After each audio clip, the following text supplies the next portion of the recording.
First speaker is Stuart Fredriksson. Stuart works in the carbon team at Westpac within the commodity, carbon and energy division at Westpac. He's been involved in Westpac's carbon product capability with corporate and institutional bankers. He's been in our corporate division for 9 years and working fairly well full-time on carbon for 18 months. Stuart also grew up in a sheep and cattle farm in northern New South Wales, so it's dear to his heart, the carbon topic. So welcome, Stuart, and please join me in welcoming Stuart. Thank you.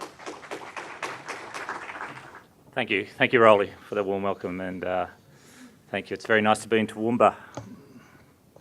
I've been interested in the carbon area for a period of time now, but the last 18 months have been working pretty much full-time in Westpac's carbon team and really working with our corporate customers that will be the liable entities under the scheme as proposed, and helping them understand what their emissions liability are and how they can go about meeting it, etc. So certainly all of you here today are of increasing interest for those entities in terms of the passing of the CFI bill, which has the potential to supply some of those credits that they'll be seeking when the scheme passes.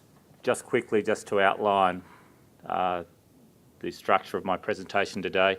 It's quite high level in that I didn't want to get into too much detail, but very much broken into three parts. Firstly, linkage between CFI and the ETS, and that's really about what are your options, producers of CFI credits. What are your options in terms of an exit for these credits, and what are the market options available? The second part is more about the production process and your investment decisions and the things to think about in making that investment decision. Now, obviously, this is a new area for all of us, and there will be things that arise that we probably haven't thought about. But as bankers, we've just outlined some key areas to think about when entering into these projects. And then finally, something I think Westpac's very well credentialed to talk about, and that is our experience in carbon markets internationally, but also particularly in this region, our experience in the New Zealand market. The New Zealand scheme has been live and actively trading for over 12 months now, and Westpac was certainly the first bank to make a market, and that scheme is pretty much still the only bank making a market in that scheme. So there's been a lot of experience there, and we've learned a lot from that process that we're hoping we can apply and certainly support our customers with as this scheme gets established. But anyhow, back to the CFI.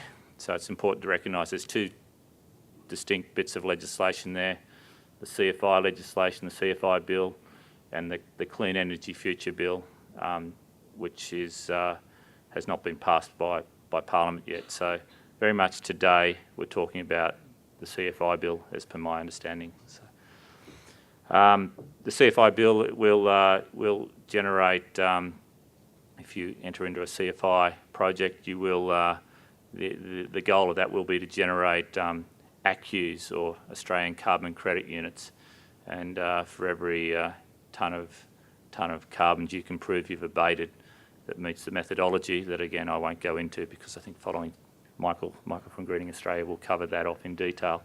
But for every tonne of carbon you can abate, then you'll be granted one ACCU.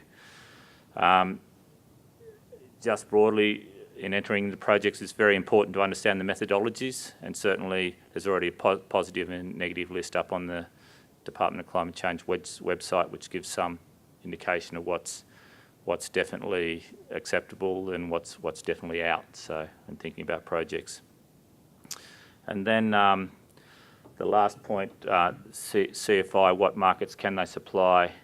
And again, this is a theme I'll come back to throughout the presentation. That is that carbon credits aren't carbon credits. There's all sorts of different carbon credits that trade internationally, and there's going to be different carbon credits and different quality of carbon credits that trade in the Australian market as well.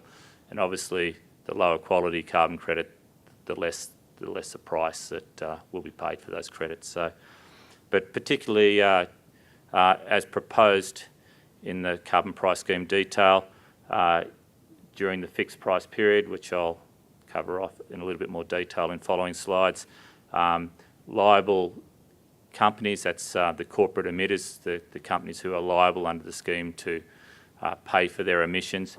During the first 3 years of the scheme, they'll be able to meet 5% of their liability with CFI credits.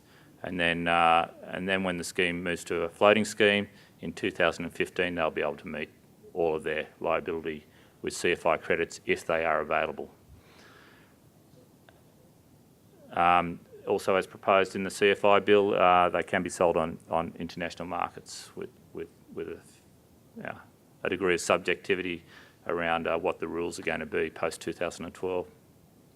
And then the second part is obviously the second option is the voluntary market, and again there is a voluntary market in place now. For example, the voluntary market is when you book your flight through an airline, Qantas or Virgin Blue, and you think, do I want to offset my emissions? It's something that you don't need to do at the moment. Some people tick that box and pay the extra $4 or $5 and to offset their emissions, and that's when Qantas, for example, will go in and purchase credits in the voluntary market. Obviously, they're not obligated to do that. You're not obligated to offset your emission by paying that extra money, but some people are conscientious and choose to do that. So, but the important part, particularly for farmers and landholders, etc., in entering these projects, is recognising that the voluntary market is a very different beast to the compliance market, and if you can generate credits that meet requirements to satisfy compliance obligations, you will get that firm price. Voluntary market, it really depends on a lot of different things, such as social and community aspects, and the price is a very different outcome.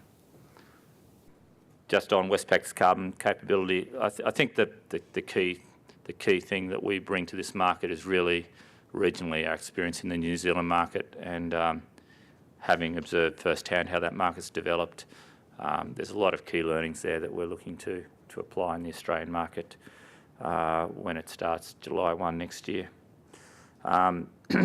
Particularly, we are involved in originating primary CER deals as well, which is the international carbon credit deal. So we will go in and purchase these international credits at the project stage, and hence by doing that you get a substantial discount to the quoted price, and that they're credits that we can use to supply our corporate emitters with down the track.